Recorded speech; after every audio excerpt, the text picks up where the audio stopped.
एक बेटा आज पिता के सामने आकर खड़ा हुआ है और कह रहा है, पिताजी मैं अब मेरे पैरों पर खड़ा रहना चाहता हूँ। तो इससे आनंद की बात कहा क्या है पिता के लिए? तो पिता कहता है, ये तो बहुत आनंद की बात है बेटा, तो बोलो मैं तुम्हें क्या मदद कर सकता हूँ। तो उसने कहा कि मैं व्यापार करना चाहता हूँ और आप मुझे थोड़ा सा सहयोग करें। तो पिता ने उसको मान लीजिए 20 लाख रुपए दिए। बेटा 20 लाख रुपए लेके शहर की तरफ चला है और पिता भी इस उम्मीद में है कि बेटा इससे कुछ सीखेगा और चलो 20 का 40 नहीं, 5 साल बाद 20 का 20 भी लेके आया तो भी बहुत है। पिता को भी विश्वास है कि बेटा अपना इतना होनहार नहीं है। 5 साल बीत जाते हैं, पिता राह देख रहे हैं और बेटा 5 साल बाद घर पर आ जाता है। पिता जानने के लिए इच्छुक है कि बेटे का प्रोग्रेस क्या है। तो बेटा कहता है कि पिताजी आपने दिया हुआ सारा धन खत्म हो गया। पिता मायूस नहीं हुए हैं, अभी भी पिता के पास में वो एक हौसला है। पिता कहते हैं, डरो मत बेटा, ये और 20 लाख लो और दोबारा चालू करो। पिता जानते हैं कदाचित इसमें भी अपयश आ सकता है, अपयश के आगाज ज़्यादा है, फिर भी पिता ने ये रिस्क क्यों उठाई है? पिता चाहते हैं कि इस 20 लाख के बदले उसको एक्सपीरियंस भी आ जाए, अनुभव आ जाए तो बहुत बड़ी बात है। ये उसके गार्ड की पूंजी हो जाएगी, कदाचित उसके आगे वो गलत नहीं होगा। उदाहरण हो गया सिद्धांत। सिद्धांत भी कुछ ऐसा ही है। प्रकृति ने ऐसी व्यवस्था की है कि प्रत्येक समय में एक पर्याय इस जीव को प्रदान हुई है और प्रत्येक पर्याय ने अनंत सामर्थ्य भर भर के इस जीव को दिया है। आश्चर्य की बात, इस जीव ने उस पर्याय की प्राप्ति करके योग्य व्यापार किया नहीं, हमेशा घाटे का ही व्यापार किया है और इसकी वजह से जीव बारंबार अपयश को प्राप्त हो रहा है। लेकिन प्रकृति बहुत उदार मत वाली है। प्रकृति हर समय में उसको एक नवीन अवसर दे रही है। आश्चर्य की बात, जीव हर समय में उस अवसर को गलत व्यापार करके खो रहा है। अब ये सुखी कब होगा? ये सुखी उसी दिन होगा जिस दिन वो योग्य व्यापार करेगा, अर्थात उस जो वर्तमान पर्याय को इस प्रकार से इस्तेमाल करे, ढाले, अपने स्वरूप की तरफ ढाले, तो उसका जो व्यापार है वो योग्य कहलाएगा और ये आबाद होगा। आज तक निरंतर निराशा थी, बर्बादी थी। विचार करना, उदाहरण बहुत सरल था बट उसमें बहुत सोचने के लिए बिंदु था। देखिए, हम सब पढ़ रहे हैं, जान रहे हैं कि भाई मैं ज्ञानानंद स्वभावी हूँ, पूर्ण सामर्थ्य का धनी हूँ, 3 लोग 3 काल जान सकता हूँ, ऐसी मेरी अद्भुत सामर्थ्य है। तो काम क्यों नहीं हो रहा है? ये प्रश्न बहुत स्वाभाविक है। इसके लिए मैं एक उदाहरण देता हूँ, उदाहरण से और थोड़ी सी बात खुल जाएगी। देखो, कृष्ण के 2 बेटे हैं, एक प्रद्युम्न है और एक शत्रुघ्न है। शत्रुघ्न शंभु कुमार, जो कोई होगा। कह रहे कि दोनों में क्या फर्क है और क्या समानता है? समानता, दोनों कृष्ण के बेटे हैं और दोनों राजकुमार हैं, अर्थात दोनों डेढ़ खंड के अधिपति है। लेकिन फर्क क्या है? फर्क यह है कि जो प्रद्युम्न है उसको खबर नहीं है कि मैं 1.5 खंड का मालिक हूं, और इसकी वजह से वो अपने को उस रूप अनुभव ही नहीं कर रहा है। कदाचित कुछ ऐसी ही बात हमारी है। यद्यपि हम सुन रहे हैं शास्त्रों के माध्यम से, जिनवाणी के माध्यम से, विद्वानों के माध्यम से, तू अनंत अनंत सामर्थ्य का धनी है, लेकिन इस बात की उसको स्वीकृति नहीं हो रही कि अपने अद्भुत चैतन्य सामर्थ्य से भरी हुई ये वस्तु का उसको स्वीकृति नहीं हो रही है, विश्वास नहीं हो रहा है, और इसलिए वो प्रतीति भी नहीं कर रहा है उस जाति की, और निरंतर पर और पर्याय में ही उलझा रहता है और उन्हीं में से सुख उपजाने की प्रयास करता है। ये कब तक चलेगा सिलसिला? जब तक इसको होश आता नहीं है। ये मदमत्त हुआ है, अर्थात मदहोश हुआ है, और इसलिए उसकी सुध हर ली गई है। जिस दिन सुध यथार्थ हो जाएगी, वो अपने को आप रूप देख लेगा, उसका काम हो जाएगा, वो सुखी हो जाएगा।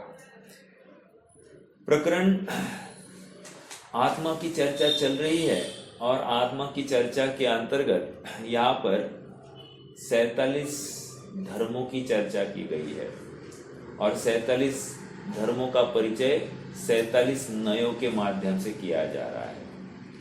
सहज एक कुतूहलवश प्रश्न खड़ा हो सकता है कि शक्ति और धर्म में क्या फर्क है? शक्ति और धर्म में क्या फर्क है? तो कह रहे शक्तियां जो होती है ना, उपलावंती, वो उछलती हुई शक्तियां की बात चलती है। मतलब उछलती हुई शक्तियां का अर्थ ये समझना, वो स्वभाव तो है ही है, उसमें विरोध नहीं है, लेकिन शक्तियों की जब चर्चा चल रही है उस समय में कह रहे हैं कि उछलती हुई शक्तियां अर्थात अभिव्यक्त हुई शक्तियों की बात कर रहे हैं। अभिव्यक्त मतलब क्या?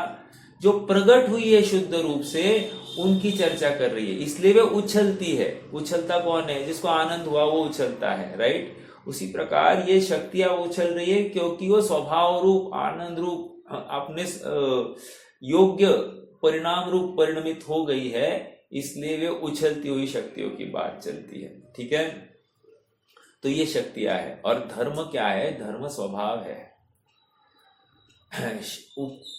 उछलती हुई शक्तियों के माध्यम से हमको वैसी पर्याय को प्रकट करने की प्रेरणा दी जा रही है, और धर्मों की चर्चा के माध्यम से हमको स्वभाव को ध्यान की प्रेरणा दी जा रही है। समझ में आ रहा है क्या? ये थोड़ा सा अंतर है दोनों में। ठीक है, आइए, प्रश्न क्या चल रहा था? विषय क्या चल रहा है अपना? विषय चल रहा है सामान्य नय और विशेष नय। सामान्य नय से देखो तो वस्तु में एक सामान्य नामक धर्म है, और वो सामान्य नामक धर्म वस्तु को त्रिकाल व्याप्त ही दिखाता है अपनी अवस्थाओं में। क्या कहा? वो वस्तु को त्रिकाल व्याप्त ही दिखाता है अपनी अवस्थाओं में। और विशेष नय से देखो तो वस्तु में एक विशेष नामक धर्म है, जिसकी वजह से वस्तु अव्याप्त ही है। वस्तु उस अवस्था में अव्याप्त ही है, ऐसा दिख रहा है। देखो, वस्तु सामान्य विशेषात्मक है।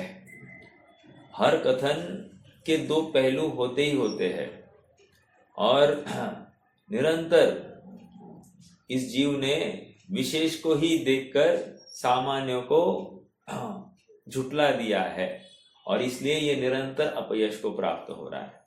जिस दिन उसको सामान्य की दृष्टि हो जाएगी, सामान्य की खबर हो जाएगी, तो ये सुख को प्राप्त हो जाएगा। सामान्य की चर्चा क्या की थी? वस्तु इस धर्म को की वजह से अपने गुण तथा पर्याय में व्याप्त होती ही होती है। क्या कहा? वस्तु अपने गुण तथा पर्याय में व्याप्त होती ही होती है, अर्थात वो व्यापक है। ठीक है। और विशेष धर्म की तरफ से देखे तो वस्तु व्याप्त ही नहीं, अव्याप्त ही है। ठीक है। आइए अब अपन थोड़ा सा पढ़ते हैं, आगे बढ़ने से पहले और चलो पहले पढ़ ही लेते हैं, फिर आगे बढ़। मैं एक प्रश्न पूछूंगा।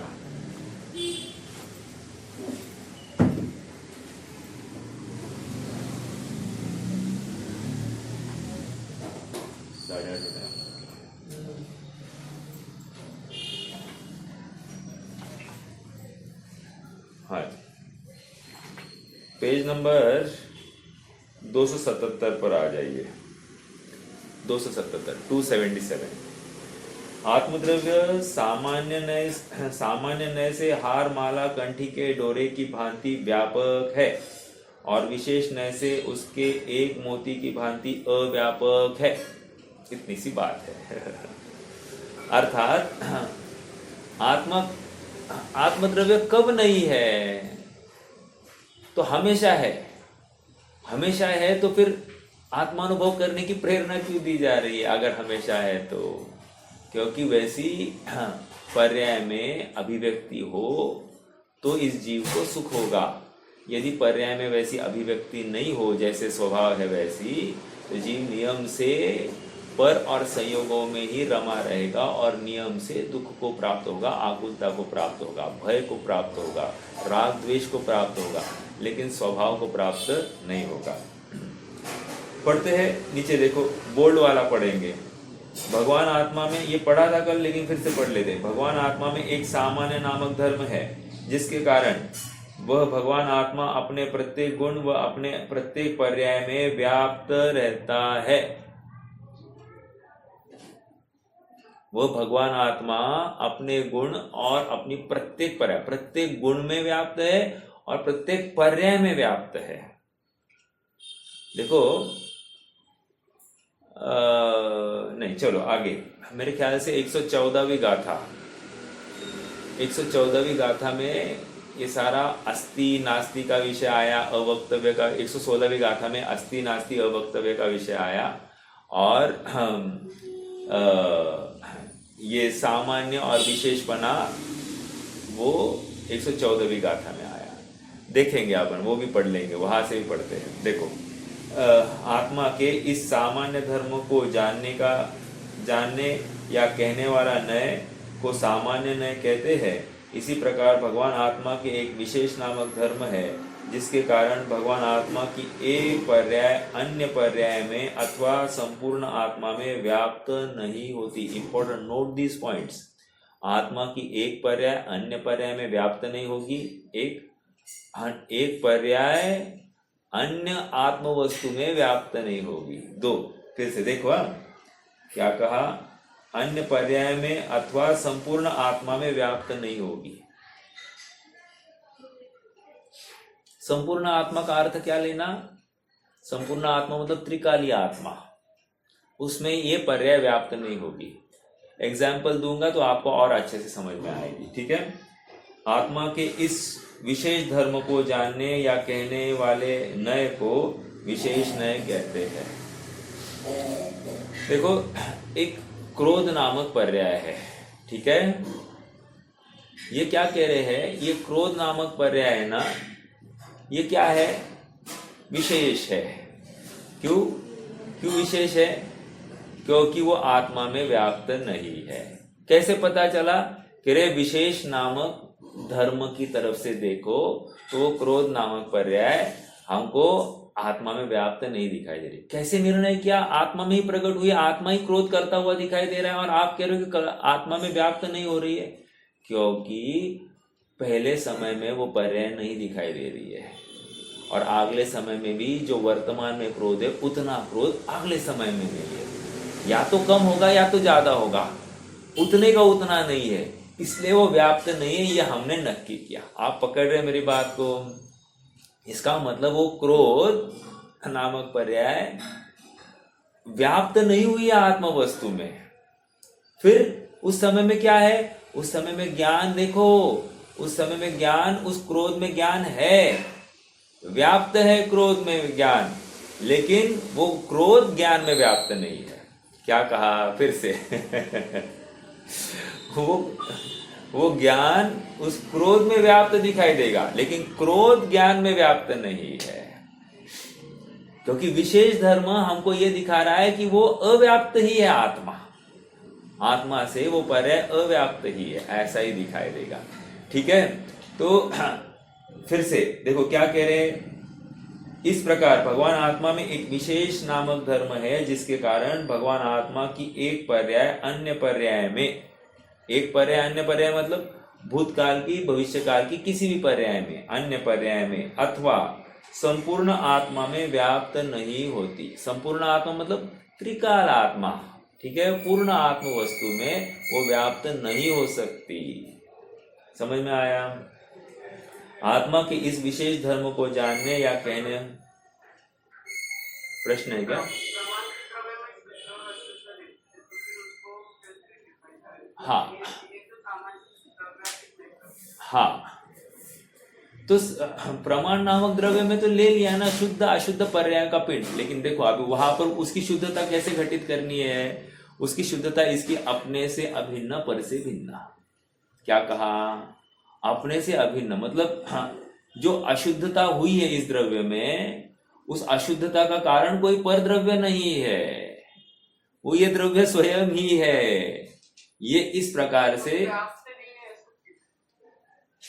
व्याप्त, इसलिए सुनिए सुनिए सुनिए, हाँ हाँ हाँ, वो व्याप्त इसलिए नहीं कह रहे हैं क्योंकि किसी अपेक्षा से, कथनचित स्यादवाद का कथन है, किसी अपेक्षा से ध्रुव में वो अशुद्धता आती नहीं है, और किसी अपेक्षा से ये ध्रुव अशुद्धता रूप होता नहीं है। इसलिए किसी अपेक्षा मतलब क्या? आप द्रव्य दृष्टि से देखो, ध्रुव दृष्टि से देखो तो ध्रुव तटस्थ वस्तु है, अपरिणामी वस्तु है, पर्याय रूप होता ही नहीं है, और वो पर्याय इसको स्पर्श भी नहीं कर सकती है। पर्याय उत्पन्न ध्वंसी है, एक समय में उत्पन्न होती है, अगले समय में नाश को प्राप्त हो रही है, लेकिन ध्रुव का ऐसा नहीं है। इसलिए ध्रुव को पर्याय में व्याप्त कहा जाएगा, लेकिन पर्याय ध्रुव में नहीं है। और पर्याय में व्याप्त मतलब त्रिकाल व्याप्ति है ध्रुव की, अर्थात ये ज्ञानपना, जाननपना कब नहीं है इस जीव में, ये चैतन्यपना कब नहीं है इस जीव में? कह रहे प्रत्येक समय में, क्रोध करते समय भी चेतनपना जिंदा है, लेकिन क्रोध अगले समय में जिंदा नहीं है, या पहले समय में जीवित नहीं था, कम था ज्यादा था वो हो सकता है, लेकिन क्रोध नहीं, उस जाति उतना ही नहीं था। लेकिन ये जो जाननपना है ना, जाननपना वैसे का वैसा, उतने का उतना प्रत्येक समय में जिंदा है, इसलिए उसको इससे अलग किया जा रहा है, व्यापक नहीं कहा जा रहा है। व्यापक तभी कहेंगे जब उसमें पूर्णतः उस रूप हर समय में पाया जाएगा, तभी कहेंगे व्यापक, नहीं तो नहीं कहेंगे। और फिर अगर क्रोध व्यापक हो गया, व्याप्त हो गया ज्ञान में, तो क्या तकलीफ होगी? ये तकलीफ ये होगी कि जीव का स्वभाव हो जाएगा क्रोध, जबकि स्वभाव नहीं है, वो विभाव है।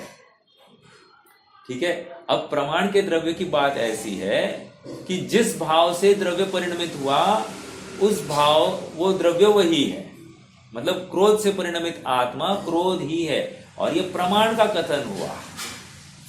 समझ में आया? प्रमाण का कथन और नयों का कथन में फर्क है।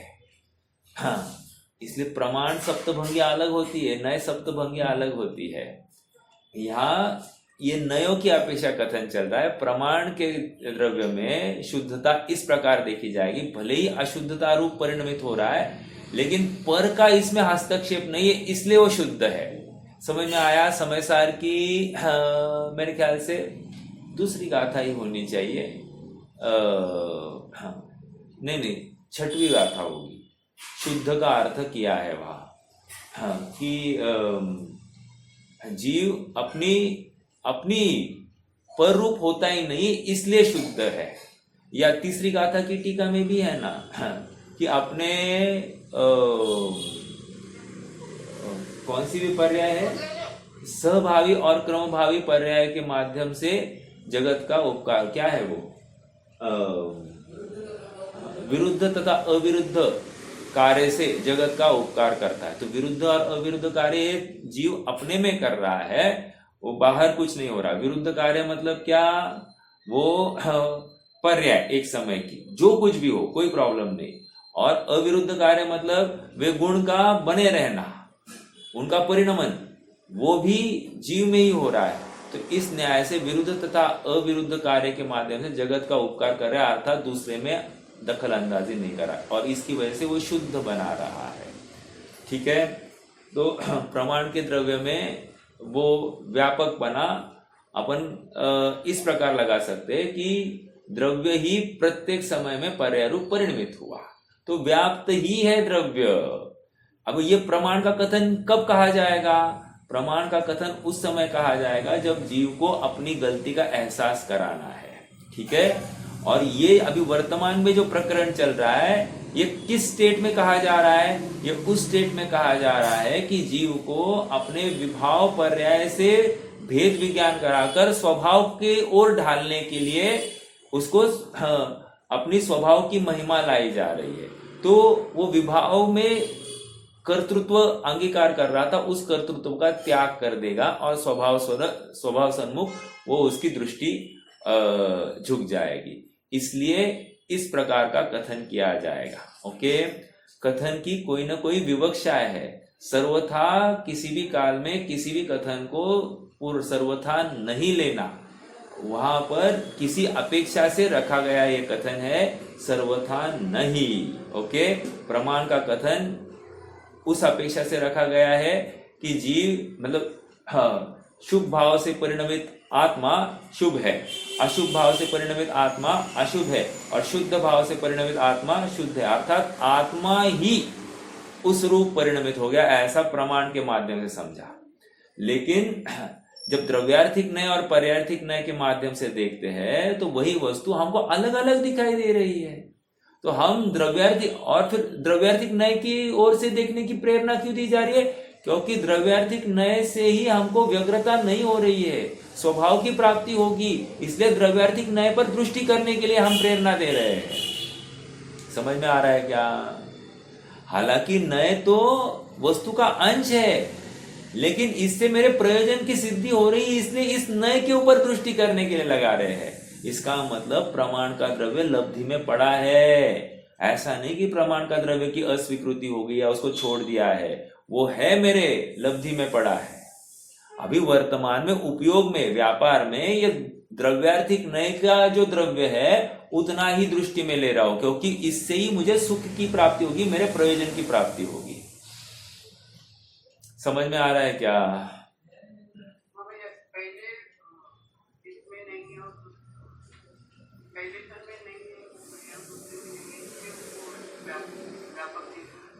करेक्ट करेक्ट करेक्ट, वो तो आपका अलग नहीं। आप पहला प्रश्न क्या पूछ रहे थे, प्रमाण में प्रमाण की अपेक्षा से आपने वो उसका तो क्लैरिफिकेशन हो गया ना, वो अलग था, और ये अभी जो बात कर रहे हैं आप वो अलग बात चल रही है।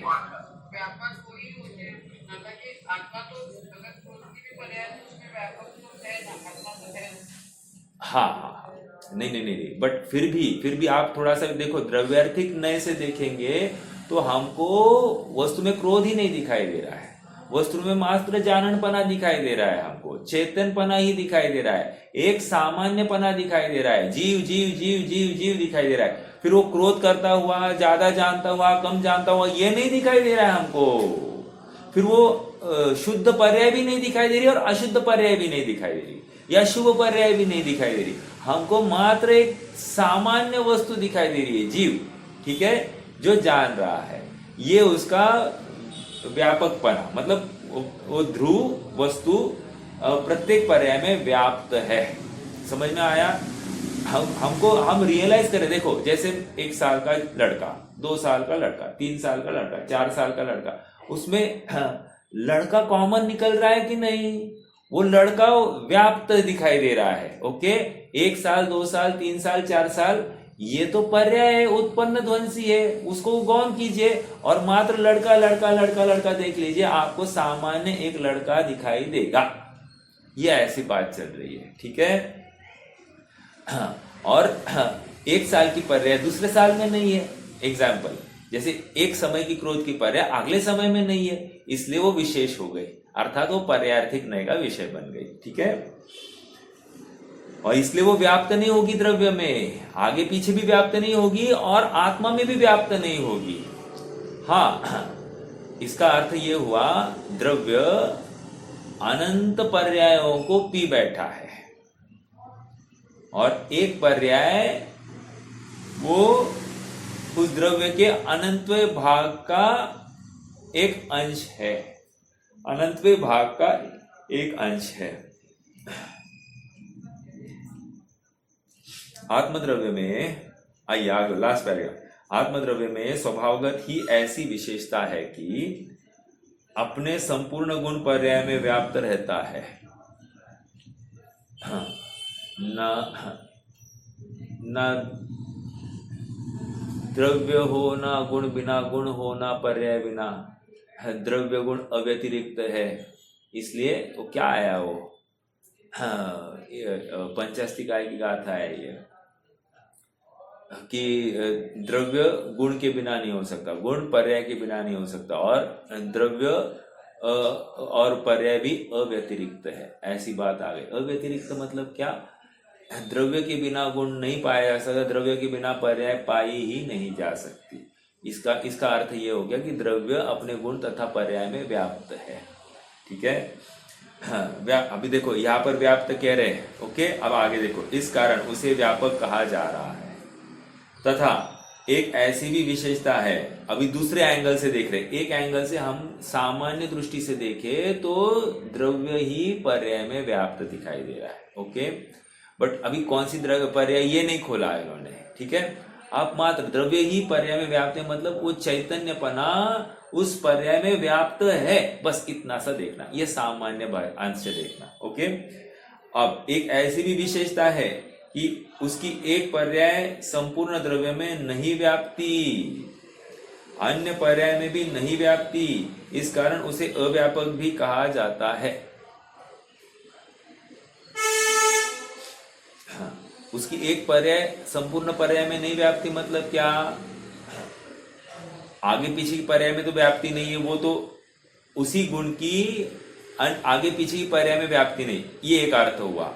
और संपूर्ण आत्मा में नहीं व्याप्ति मतलब अरे आत्मा में वर्तमान पर्याय में भी अनंत गुणों का परिणमन हो रहा है, तो एक पर्याय का, एक गुण की पर्याय का दूसरे गुण में भी व्यापना नहीं हो रहा है, वो उतने उस परिणाम तक, अर्थात मान लो सुख गुण है, चारित्र गुण की का परिणमन है, तो उसके ही रिलेटेड उतना काम कर रही है, वो अन्य में नहीं व्याप्त हो रही है, ये भी लगा सकते हैं।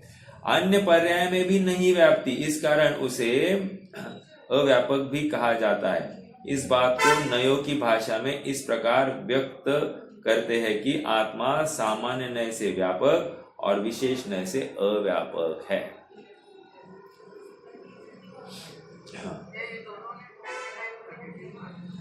हाँ, आप राइट, दोनों नए एट अ टाइम लगते हैं, क्योंकि दोनों धर्म एट अ टाइम आत्मा में तिष्ठते हैं एक, और दोनों समान हैसियत से तिष्ठते हैं। ऐसा नहीं है कि विशेष नामक धर्म आत्मा का विरोधी है, नहीं, विशेष नामक धर्म भी आत्मा का ही स्वभाव है। अभी चलो ना, आप क्रोध हटा दीजिए, एक सिद्ध पर्याय खड़ी करो ना, आप सिद्ध पर्याय खड़ी की है, उस समय में भी क्या चल रहा है, वो विशेष है या सामान्य है?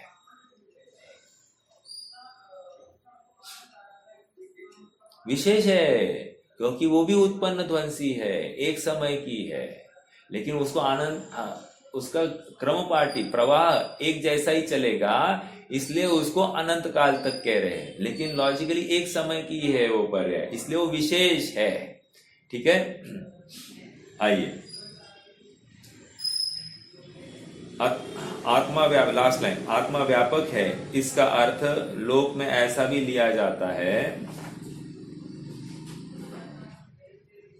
कि 278 पेज, कि वह संपूर्ण लोक में व्याप्त है, पर वहाँ ऐसी बात नहीं है। अब ये क्या है संपूर्ण लोक में? उस सर्वगत की चर्चा चल रही है। संपूर्ण लोक में व्याप्त है आत्मा, वो अभी यहाँ पर नहीं लेना, ठीक है। संपूर्ण लोक में व्याप्त है, वो आगे आएंगे नए, मेरे ख्याल से 20-21, राइट, 20-21वां नए, सर्वगत और असर्वगत नए, ठीक है। पर यहाँ ऐसी बात नहीं है।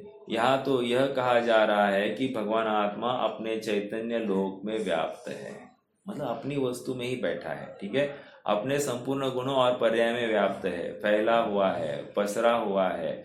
भगवान आत्मा का पर पदार्थों में व्याप्त होने का तो कोई प्रश्न ही नहीं है, ठीक है। हाँ, प्रवचन सार गाथा 23 क्या है वो? यह ज्ञान क्या है? यह आत्मलोक प्रमाण है, और ये ज्ञान ज्ञेय प्रमाण है, अरुज्ञेय लोक प्रमाण है। इस विधि से ज्ञान लोक प्रमाण है, ऐसा आया है वहां पर। क्या कहा? आत्मा ज्ञान ज्ञेय, ये आत्मा ज्ञान प्रमाण, और ज्ञान ज्ञेय प्रमाण, और ज्ञेय लोक प्रमाण, इसलिए आत्मा ही लोक प्रमाण है या ज्ञान लोक प्रमाण है, ऐसा कहा गया।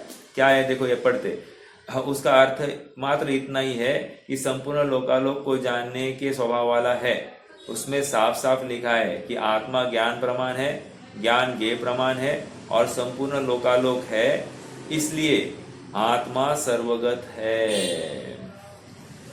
वहाँ तो मात्र सबको जानने की बात है, और यहाँ आत्मा अपने सामान्य स्वभाव के कारण अपने गुणों एवं पर्याय में पूर्णतः व्याप्त है, यह कहा जा रहा है। हाँ, प्रवचन सार की 23वीं गाथा संबंधी बात सर्वगत नय और असर्वगत नय के प्रकरण में यथास्थान की जाएगी। यहाँ तो सामान्य और विशेष इन दोनों नयों के माध्यम से मात्र इतना कहा जा रहा है कि आत्मा अपनी संपूर्ण पर्याय में व्याप्त है, पर उसकी प्रत्येक पर्याय आत्मा में त्रिकाल व्याप्त नहीं है, क्योंकि उसकी एक पर्याय दूसरी पर्याय में व्याप्त नहीं है। हाँ। अब देखो अगला प्रश्न बहुत इंपॉर्टेंट है। हाँ। भाव ने, द्रव्य ने और ये सामान्य ने, इसमें अंतर करके दिखा रहे हैं। कौन से? द्रव्य ने, इसके पहले का ये 16-17 है ना, 16-17। द्रव्य ने कौन सा था? 14, और 15वां भाव ने। तो 14, 15 और 16 इन तीन नयों की चर्चा कर रहे हैं। इन तीनों में एक सरी की बात आ रही है। क्या बात आ रही है?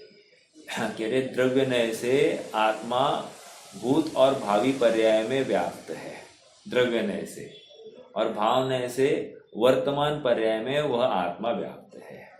और अब क्या कह रहे? सामान्य नय से देखे तो आत्मा में एक सामान्य नामक धर्म है, जिसकी वजह से आत्मा भूत, वर्तमान और भविष्य की पर्याय में व्याप्त है।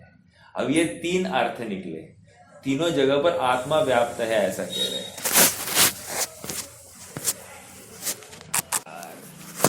काउंटर में जो नोट आ रही है, मतलब जो आ रही है कंटिन्यूस, उसको देखेगा। जो नीचे गिर गई उसके पास ध्यान नहीं देगा। ये इतनी बात क्यों कही? पर्याय नहीं समझाने के लिए। हमारे पास समय ही नहीं है। जो खराब पर्याय गई है उसको मैं अब क्या करूं, ये विचार करने के लिए अवसर नहीं। मत सोचो कितना अंधेरा, जब जागो तब सवेरा, ये बात है यहाँ पर। अर्थात बीती ताही विसारी के आगे की सुध ले, ये यहाँ पर समझाया है। पर्याय ने हमको ये समझा रही है कि तू अब भूतकाल की पर्याय गई, या जो पर्याय चली गई है, चली जाने वाली है, इसके बारे में तू क्या एक्शन ले रहा है। समझ में आया? अकबर ने एक युद्ध हार गया था, और बहुत ही मतलब हिम्मत भी हार गया था, और वो आत्महत्या करने के लिए निकला था। उतने में एक संत पुरुष उसको मिले, और उन्होंने उसको रोका, और उन्होंने समझ लिया कि भाई ये हताश हो गया है। तो उन्होंने क्या किया, उसको 2 चिट्ठियां दी। उसको कहा एक चिट्ठी, ये चिट्ठी अभी पढ़ना, मैं जाने के बाद में तुरंत पढ़ लेना, और दूसरी चिट्ठी कभी बाद में तुम्हें लगेगा कि मेरा काल बहुत अच्छा आया है तब पढ़ना। तो ठीक है कहा, और इसने एक जो चिट्ठी पढ़नी थी पहले उसने पढ़ ली, और वहाँ उस चिट्ठी पर लिखा था यह समय निकल जाएगा। क्या कहा, यह समय बीत जाएगा, फिक्र मत करो। ठीक है, तो उसने कहा साधु पुरुषों के वचन कभी वेस्ट नहीं जाते, तो उसने हौसला बांधा और वो अपना जो प्रयास था उसका आत्महत्या का वो छोड़ दिया। तो आगे काल ऐसा पलट गया कि वो फिर से युद्ध लड़ा, युद्ध लड़कर जीत गया और बहुत खुश हुआ, और एकदम से उसको उस संत महात्मा की याद आ गई। उसने इमीडिएटली वो दूसरी चिट्ठी जो रखी थी जेब में कहो अपने पास में, तो वो खोलकर देखी और वहां पर लिखा था यह समय भी चला जाएगा, अर्थात ये भी काल चला जाएगा। अर्थात अनुकूलता में तू गाफिल नहीं होना और प्रतिकूलता में हार मत मानना। समझ में आ रहा है क्या? ये इतनी सी ये पर्याय नहीं की तरफ से सीख है कि हम जिन पर्यायों को सुधारने की चेष्टा कर रहे हैं वो पर्याय स्वयं कह रही है कि मैं नाशवंत हूं, मैं अगले समय में नहीं रहूंगी। तो तुम उसके सुधारने से तो रहे एक, और जिस पर्याय को, जिस अवस्था को तू बनाए रखना चाहता है वह अवस्था कहती मैं स्वयं ध्रुव हूं, तू क्यों बनाए रखना चाहता है। अर्थात दोनों में इसका जो प्रयास चल रहा है वो विपरीत चल रहा है, वस्तु स्वरूप से अलग चल रहा है। इसलिए अब इस तत्व ज्ञान के माध्यम से, विशेष नय के माध्यम से इसको ये ख्याल में आ रही है कि भाई अब मुझे बाहर में कुछ करने की तो बात रही ही नहीं है, लेकिन अपने स्वद्रव्य में भी कुछ करने जैसा रहा नहीं है। कुछ करने जैसा मतलब जो आज तक ये करने का यत्न कर रहा था ऐसा, जबकि बहुत कुछ करने जैसा है। क्या करने जैसा है? मैं जैसा हूं वैसा अनुभवने का प्रयास करना, यही करना है। क्या कहा? मेरा जैसा स्वरूप है वैसा ही अनुभवना, वैसी प्रतीति करना और उसी में जमना रमना, यही कार्य इसने किया नहीं है, बाकी सब कुछ किया है। तो कुछ करने जैसा नहीं है कहकर क्या कहना चाह रहे? आज तक जितना किया है ना, ऐसा कुछ भी करने योग्य नहीं है। समझ में आ रहा है? ये पर्यायथिक नय के माध्यम से हमको स्व के लिए लाभ हुआ। तो इससे क्या हुआ? अब इसकी आकुलता घट गई। अब क्या हुआ? अब इसकी स्वभाव दृष्टि जागृत हो गई, स्वभाव की रुचि बढ़ गई, और एक क्षण ऐसा भी आएगा कि ये स्वभाव में लीन होता हुआ पाया जाएगा। समझ में आ रहा है? यही तत्व ज्ञान है, ऐसा ही है तत्व ज्ञान। हमको लगता है यहाँ कुछ अलग मिलता होगा, इनके यहाँ पर कुछ अच्छा है, ऐसा नहीं। ये जिनवानी ही पढ़ी जा रही है। जिनवानी में से रहस्यों का उद्घाटन हमको स्वयं को करते आना चाहिए। हम पर के भरोसे रहकर हमारा काम नहीं कर सकेंगे। ठीक है, ये हो गया विशेष नय का अपने लिए क्या लाभ हुआ। अब विशेष नय को हमने औरों के लिए समझा, औरों के बारे में, तो क्या लाभ होगा इसकी चर्चा कर लेते हैं। देखो, विशेष नय के माध्यम से यही ख्याल में आता है ना कि वर्तमान में जो सामने वाली व्यक्ति अपने विरोध में खड़ी है वो हमेशा हमारा विरोधी नहीं रहेगा, वो भी पर्याय पलट जाएगी। समझ में आ रहा है क्या? तो आज उस व्यक्ति का विरोध देखकर जो व्यग्रता है, आकुलता है, अनिष्टता भाषित हो रही है, तो वो अनिष्टता के लिए कोई अवसर नहीं है, ये दिखाई दे रहा है। देखो, एक स्टीव जॉब्स का एक लेसन है, जॉइनिंग द डॉट्स। मैंने पहले भी चर्चा की आप सबके साथ में। जॉइनिंग द डॉट्स मतलब क्या है? वो कह रहे हैं कि मैं छोटा था तब मैंने ये किया, फिर ये किया, उस समय मेरे परिणाम ऐसे थे, मुझे आकुलता थी, आदि आदि सब बातें। अब मैं आज एक 10 साल आगे आ गया हूँ, और मैं जब 10 साल आगे आकर पिछले 10 सालों के ऊपर अवलोकन करता हूँ, तो मैं पाता हूँ कि मैंने अनेक अनेक स्थानों पर जो आकुलता है या व्यग्रता हुई है, वो जरूरी नहीं थी। समझ में आ रहा है क्या? अर्थात वे नहीं करता तो भी चल जाता। समझ में आया? देखो देखो देखो, थोड़ा सा उदाहरण दो। मान लो अपना बच्चा पास हो गया, ठीक है, बहुत दिन से अपने को विकल्प है, भाई लड़का पास होगा कि नहीं होगा, पास होगा कि नहीं होगा, पास होगा कि नहीं होगा। ये आकुलता है कि नहीं? निरंतर ये आकुलता चल रही है, चल रही है, चल रही है, चल रही है। और आज रिजल्ट लग गया, लड़का पास। अब आज जब पास हो गया, ये खबर हो गई, अब आप पीछे मुड़कर देखो, अब आप विचार करो कि वो आकुलता योग्य थी या अयोग्य थी। आप पाओगे अरे ये तो आकुलता क्यों कर रहा था, मैं अपना समय वहां पर क्यों बर्बाद कर रहा था, ऐसा आपको अनुभव होगा। निष्कर्ष ये है कि हर किसी का वर्तमान का परिणाम वो कायम रहने वाला नहीं है, वो बदलने वाला है। इसलिए आज किसी का परिणाम मेरे लिए अनिष्ट है, कदाचित वही परिणाम कल वही व्यक्ति मेरे लिए किसी काल में अनुकूल भी होगा। देखो, राम, रावण, सीता, इनकी बात करते हैं अपन। सीता और रावण की शादी अनेक भावों से होती आ रही है, और अनेक भावों में राम सीता के जीव का अपहरण करता है, उससे शादी करता है, और रावण दुख को प्राप्त हो रहा है। ये अनेक भावों से ऐसा ही हो रहा है। और अब इस अंतिम भाव में, अंतिम भाव मतलब जब रामायण की घटना घटी, उस भाव में राम और सीता की शादी हो गई है, और रावण ने सीता का अपहरण किया है। ऐसा हुआ है। आश्चर्य की बात मालूम है आपको, सीता का जीव भी बराबर राम के जीव के साथ प्रीति करता है, रावण के प्रति परत्व स्थापित करता है, जबकि शादी हुई है रावण के जीव के साथ में। ऐसा ही हो रहा है। और आज योग ऐसा बना कि रावण ने अपहरण किया सीता का, और राम विवल हो रहा है। ठीक है, मतलब किसी काल में एक पर्याय कैसी थी, अगले अवस्था में कुछ काल बाद वो पर्याय कुछ कैसे करवट ले रही है। अब और एक बात, अब देखो, घटना ऐसी बनी कि राम ने उस सीता के जीव को कितने दुख दिए। एक तो जंगल में उसकी रक्षा नहीं कर पाया, दूसरा उसको घनघोर अटवी में उसने भेज दिया। समझ में आ, गरोदर अवस्था में कितना उसके प्रति अन्याय जैसा दिखाई दे रहा है, राइट?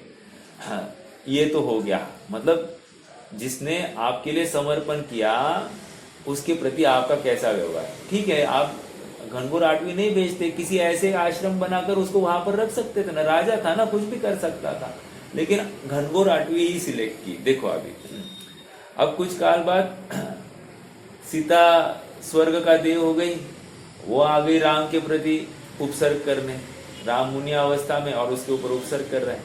मतलब देखो, जो अनुकूल था किसी काल में, वो किसी काल में प्रतिकूल हो रहा है, जो प्रतिकूल था वो अनुकूल हो रहा है। ऐसा ही होता दिखाई देगा। और आगे बढ़कर देखो ना, अभी रावण का एक शब्द वो सीता सुनना नहीं चाहती। अब काल पलटेगा तो रावण की हर बात, एक भी बात वो सीता का जीव छोड़ता हुआ नहीं दिखाई देगा। जब रावण बनेगा तीर्थंकर और सीता का जीव बनेगा उसका गणधर, एक बात नहीं छोड़ता हुआ, साथ हाथ जोड़ के उसकी हर बात को झेलता हुआ दिखाई देगा। क्या निष्कर्ष है? पर्याय दृष्टि जो हो गई है, और उस पर्याय दृष्टि में हमने इष्ट अनिष्टता स्थापित की है, उस इष्ट अनिष्टता की कोई वैल्यू नहीं है, ये समझा रहा हूं मैं। अर्थात इसने मेरे साथ बुरा व्यवहार किया, इसने अच्छा व्यवहार किया, ये छोड़ दो। ये जिसने बुरा व्यवहार किया किसी काल में ये भी आपके अनुकूल होता पाया जाएगा, और जिसने आज अच्छा व्यवहार किया है ये किसी काल में आपके प्रति प्रतिकूल भी भाषित होता दिखाई देगा। तो इससे निष्कर्ष क्या हुआ, मैं किसको अच्छा और किसका बुरा कहूँ? किसी को अच्छा और बुरा कहने की बात नहीं है। मेरी दृष्टि जिस समय में अच्छी है उस समय मुझे सामने वाली चीज अच्छी दिखाई देती है। मेरी दृष्टि पर वस्तु के प्रति जिस समय में बुरी है उस समय मुझे वो वस्तु बुरी दिखाई देती है। एक उदाहरण दूंगा और फिर खत्म करेंगे। हनुमान जी को उनको आकाशगामिनी विद्या थी, राइट?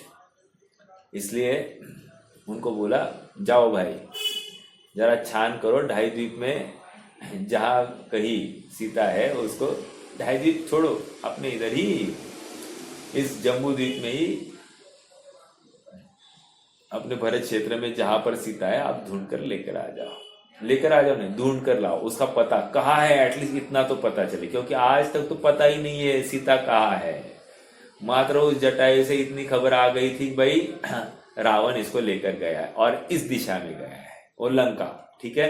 तो इतनी सी पता है। तो अब वो लंका भी ढूंढनी है, उसका लोकेशन भी ढूंढना है और वहां पर कैसे जाया जा सकता है पूरा रास्ता ट्रेस करना है। हनुमान जा रहे हैं, गए लंका पहुंचे। लंका पहुंचने के बाद में सीता वहां पर उनको प्राप्त हुई इन द सेंस उनको मिली। इन्होंने राम के द्वारा दी हुई वो अंगूठी जो चिन्ह था, मैं संदेशा लेकर आया हूँ, ये उस सीता को दिखाया तो कंफर्मेशन हो गया कि I am the right person. तो सीता ने उसके साथ वार्तालाप किया। अब उसको मिलने के बाद में हनुमान फिर से आ गए यहाँ पर, जहाँ पर पूरी टीम बैठी है। तो पहले हनुमान क्या करते हैं,